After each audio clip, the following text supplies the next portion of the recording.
Welcome to Fireside Chat at Accelerate. Today we have with us Thor Angelo. And Thor is a serial entrepreneur. He's taking the road from being a real entrepreneur to now being an entrepreneur slash investor. So also acting as a business angel. So welcome Thor, and maybe you could start by introducing yourself and tell us a little bit about your journey from an English wire and to the position that you take now. Right. So it all started 16 years ago, where I founded LanguageWire. We were three guys, Anders, Henrik and me, with a PowerPoint and no clue. And we got lucky and worked hard and created LanguageWire. And 12 years later, it was over 100 people and close to 150 million Danish kroner in turnover a year. And I sold my shares, three and a half years ago, and that was a beautiful journey. When I look back, it was 12 years. So today I would say it was slow. It was, because I'm doing it all again, but with the 3 times the speed or even more. But at that time it was perfect because we were very green, very young, not so much experience. And so it's important that you also mature with the company like that, because what I'm experiencing now with the companies I have now, it's going so fast. So there's no time for me to keep up. I have to be in front of the game or whatever. So I had LanguageWire for 12 years together with 2 partners, and I went out 3 years ago, and then I went all in on as a business angel or just helping the startup community. The first year I went slow, and then I got in and built up a lot of networking, and then a lot of ideas came to me. So the last 3 years I may have had 300 projects coming by. I found 30 of them interesting. And then now I have 6 companies that I'm involved in. Some of them have teams that work by themselves, where they are strong drivers, and so they just need my advice here and there, and some money here and there. And then some of the other, especially one of them, I'm all in on, because I feel that I still want to be involved more than just as a business angel. So I'm actually kind of closing that down and would like to go back, or I am back as a full-time entrepreneur and do it all again. Now, how did you kind of experience the transition from being an entrepreneur and then had the position as a kind of a business angel investor for a period of time, and then a little bit back to be an entrepreneur? So what is the difference between being an entrepreneur and being an investor? So I think it's just doing it is very, I had an important meeting I had 2 or 3 years ago when I was like, should I continue being just a business angel or should I go all in on my next project? And I had a meeting with someone who said, what do you feel? Do you feel like being operational, or do you feel like not being that? Are you tired of that or not? And I came to the conclusion after some time that I wanted to be in operations still. Maybe in 5-10 years I want to go up higher. So it's all about if you feel you still want to, if you still have it in you to talk to clients and fix problems and on the ground, and I still like and enjoy that a lot, and being closer to people. So it's a huge difference on being a business angel investor and being a part of a company. It's like black and white, because an investor, and what I didn't like about that is that you get schizophrenic. One day one guy's calling about something, and then the other day or the same day someone is calling in another company in another problem. And I can't help where I am now to be operational. I feel like fixing myself or involve myself more. And I would also say that if you are an investor, you should, and if you want to stay an investor and not be operational, you really have to get a great team. You really must, where I would say the team is even more important than the idea. Yeah.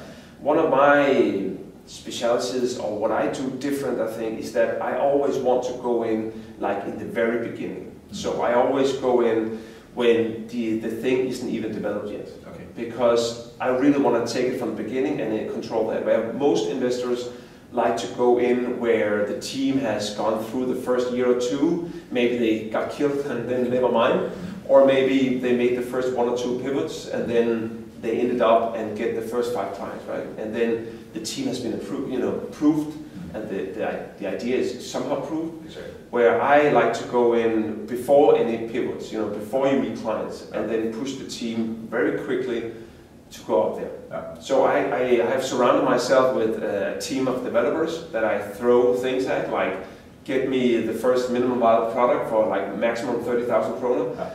I've done this like 30 times, 20 times. Yeah.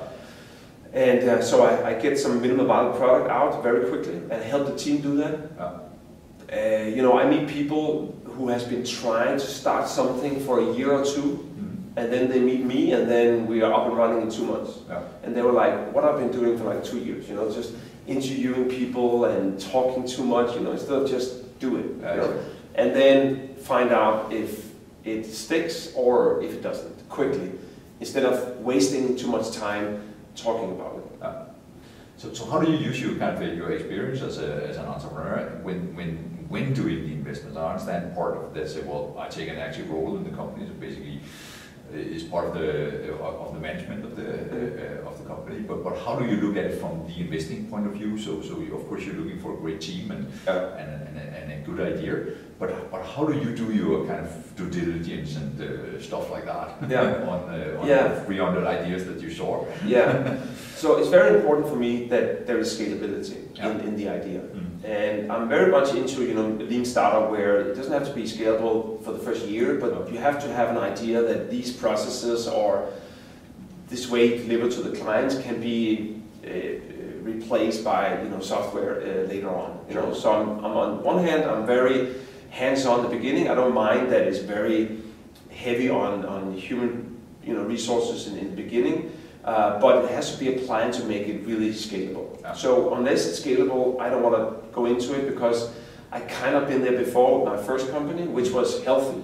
That we couldn't grow LanguageWire more than maximum 20% a year because it was so heavy on humans in selling it and delivering to the clients. Translation is such a, I should use a nice language, but it's just a very difficult product to deliver because you can always discuss the quality of a French translation. Yeah. Whereas selling software as a service is just beautiful, because it's the same and you just need to log into whatever it is and then you're up and running, right? So that's why I'm really looking into that. And also I found my specialties in software and apps and so on, and not so much like hardware, like things that has to be produced in China and you have to have a stock of something and shipment, and I don't like that that much. So I'm much more into software that is completely scalable. Exactly.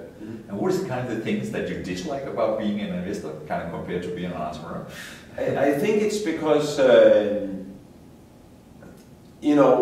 investing, you want to have your money back and a lot of it back, like times whatever, 10 or 20. And for that reason, when I'm investing, I know that what I invest in, part of the reason why it will hopefully be a success is because of myself. Otherwise, I could just go and play lottery or put the money in Danish stocks or whatever, so where I have no influence. So the whole point of me of investing is that I believe in myself too, that whatever I invest in, my knowledge comes along. So that's important, and that's why I'm more involved than maybe other business angels, because I want to make more sure, I guess. And I have competences in the technical part of it, and also sales and go-to-market, so I can help in a lot of ways. Exactly. So how do you balance, because one of the part of us being an investor, and I think that the part that I hate about being an investor, I hate the part about the dealing and reading, so basically all the discussions on valuations and stuff like that. I know it's important, but it's like, you're trying to cut up a cake we haven't even baked yet. That part of it. And then, of course, it is, I think as a kind of in our position, kind of constantly trying to find out the balance by being extremely involved in the projects, But on the other hand, also kind of try to build a portfolio so there's kind of some balance in the risk. And how do you do that? Yeah, I don't think so. I'm not so thorough on like balancing the risk. Okay. So I'm not so technical with an Excel sheet like I have these 10 investments and like that. So I just do it because I really think it's fun. And I'm right now, it's the best time of my career right now, what I'm doing, and I love to see things grow and work with people that I choose to work with. So I don't have like a big master plan that I must have 10 things going on. It could be 2, it could be 6, it just happens like that. So and I agree with and I have so I have these 300 projects I talked to the last 3 years. I'm almost thinking about making a book, just to get the message out. Because it's the same things I tell people all the time. And one of the things I tell people is that I see a lot of startups who want funding, and they go around having too many meetings with too many business angels and so on, and they spend too much time on that, way too much.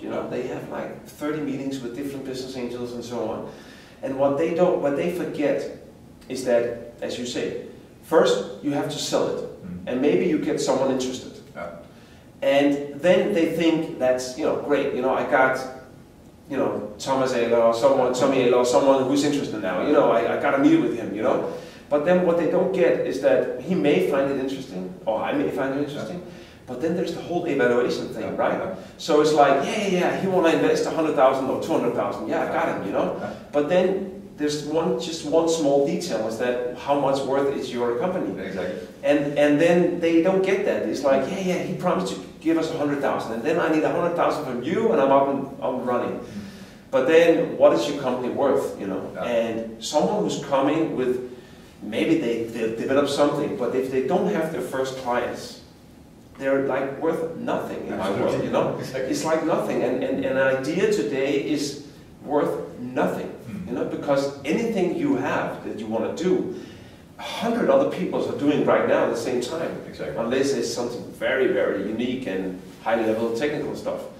So the most of what I invest in is not high-level technical stuff. It's just execution and do it right, and say the right price and whatever, the market fit. And for that reason, it's not worth a lot in the beginning. No, exactly.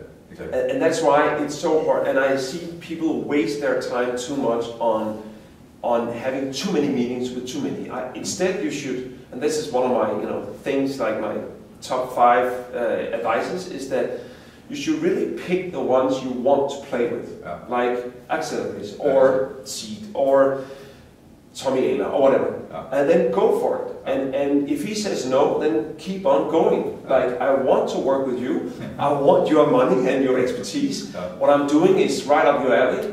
So if you say no, something is wrong. With me, my team, my idea, my pitch, or whatever.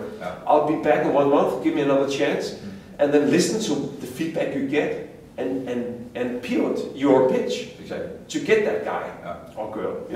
That's, for me, is what I do. I like to work with you. I like to work with Seed, and I have a couple of business angels that I like to work with, and I always only play with them. And if they say no, I don't go to another one, like wasting my time. Instead, I listen to what they say. I may change my pitch, or I forget the idea. Exactly. Yeah, I think you're absolutely right, because I think that some of the problems by being an entrepreneur is that actually kind of the money becomes the goal, and not the company. And it's kind of like, well, if we get the money, then everything is fine. And basically, money is just a means to get the skills that you want from the people that you want, basically your investors, and of course the means to do something that you're not able to do without the money. So getting away from, well, the money is the goal, and if I got the money, then my idea is great. Maybe not, and if you get the money from the wrong people, basically, maybe it's a really bad idea, and it takes you in a totally wrong direction, basically. So I totally agree.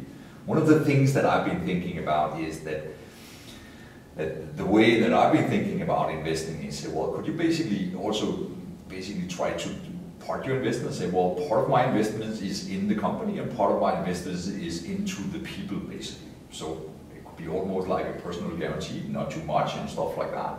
And then have the investment and say, well, in the beginning I don't take a lot of shares, but if we build this together, we actually have a route on how we, how my value is actually provided as shares in the company. Have you ever thought about doing it totally different? Because the usual stuff is, well, then we have a discussion whether I have 10% or 8% or whatever. Yeah. So I actually build it with the value that you provide. Yeah, I did many different models on how to meet each other on evaluation. Right. So I had a lot of startups, not a lot, but I have some I invested in where we were very far from each other. They say we're worth 10 million Danish kroner. It's like, you're not even worth 1 million. You know. So, and then I said to them, you know, you are worth 10 million if you can prove to me that you can execute and get 100 clients in 1 year or 2 years. Yeah. Can you do that? Yeah, that's the point. Great. Then let's agree on this. You're worth 10 million if you make that, but if you don't, you were worth 1 million, as I said. Exactly. You know. So of course I'm going to help them, and I'm happy if they can do it. But if they can't make it like that, my shares will double or triple in the company. Yeah. You know.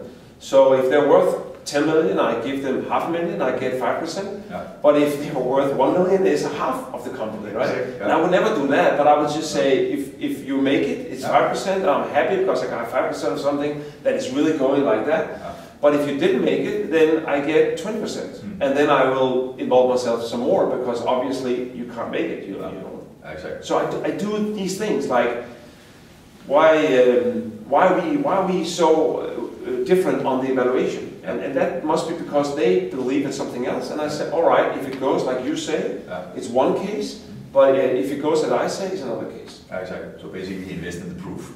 Exactly, or you know, performance-based or whatever. Exactly. And I really like that one, because then you can just say, okay, then we don't have to talk anymore. No. There's 2 cases or 3 cases, and you know how it goes is the evaluation. Exactly.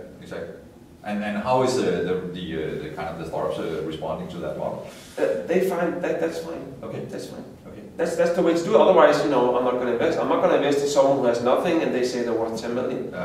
But of course, if they get to somewhere very quickly in 1 year, then they were worth 10 million, or they would be worth. You know. Exactly. So and then you know also if they can do that in 1 year and they continue, it's looking really well. But if they go like this for a year, it could go 10 years like that, you know? Exactly. And then it's not worth anything. Oh, exactly.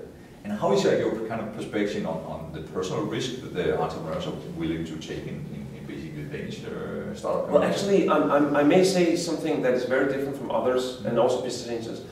I really don't want I don't demand that my startup people go all in. You know, I'm very aware of bootstrapping, and I'm very aware of that everything takes the triple time. So the worst thing in my world is someone who is paid from the investment money. Yeah. I would much rather only use the investment money on developing stuff, software and so on, and then the salary for the people, they could have a part-time job somewhere else. When I started LanguageWire 16 years ago, I was a bartender every night, and every day I worked on my idea. Yeah. You know, I really like that, because what I've seen, and you know, so many times now, is that things always take 2 or 3 or 4 times more time than you expected. Yeah. And if you have someone who's, you know, sucking out the money for salary every month, they are not that much motivated, because they're getting money every month. Who cares? Like, you know, like a little bit. But also that at some point the money goes out of the company. You spend all, let's say, 200,000, and who's going to invest now? Because there's no more money, you didn't make it, and that's the worst situation ever. Exactly. So I always say to people, I don't mind that you only work part-time on your idea, because I got so much respect on getting the first 5 clients, product market fit, changing your idea, find exactly how you want to go to market, and that can be done on part-time. Exactly. Because the worst thing is that you go all in, and you find your personal financial situation is getting worse and worse, and your girlfriend is getting more and more annoyed that she's making all the money and you're just sucking it out, you know. And so they are up against the wall. Exactly. I always tell my startups, get a part-time job as a no-brainer where you don't have to think like Netto or whatever, and just get some money so you can manage it. And so we don't get this stress around the table that, we gotta make money soon, because we're not gonna make money soon. No, exactly. And then by that you're also saying that, well, they are taking some part of the personal risk, maybe not with money, but basically say, well, do it in a balanced way, so don't take a lot of money out of the company. And the same thing that I hear this year saying is also kind of in startups there is kind of some so things go slower, and even though that you put a lot of resources, it maybe not go faster. Yeah. So you can basically put in 10 people, but it will still take some time. And it will still kind of have a little bit of market adaptation and stuff like that. And understanding where you are in that curve is kind of extremely... You have to, I have a couple of my startups now that has really found how to go to market, and they know. So I always say that you have to find that one switch where you can just turn it up and more money comes in, or more clients come in. Exactly. And you have to find out, who's your perfect client, how you're going to reach them, how you're going to convert them and get their money, and bring most value to them. And that takes a long time. Maybe that was the wrong industry. Let's try another kind of client, like a bigger client, small client, or whatever. And you have to find that out. And once you get there, where you know that I put 1,000 kroner into Google AdWords and I get 10,000 back, and I put 2,000, I get 20,000. Once you try that, or Facebook campaigns, or business selling by calling clients and get them on. Once you get there, then you have a growth case or pre-growth case, and then you can put in more money. And then I don't mind paying salary to people, because then we can make a plan. Like every month we go and get 20 clients every month, and it works. And so if I hire 5 more salespeople, I will get 100 clients every month. Sure. And once you get there, and you can just make a simple Excel, then you can start paying people. But at the beginning, you have to wait for the development to get ready. The first version is not ready. What should you do? And then you see too many startups putting things on social media, and hey, we are doing great, and here's a little competition for you. That's a waste of time. I totally agree. So thank you very much, Thor, for participating. Really very interesting kind of inputs on how to do investment, and your best advice is if you're an entrepreneur, stay an entrepreneur, do a little bit of investment on the side. So I think that's a good advice for everyone thinking about coming into this world. So thank you very much. You're welcome. All right, thanks.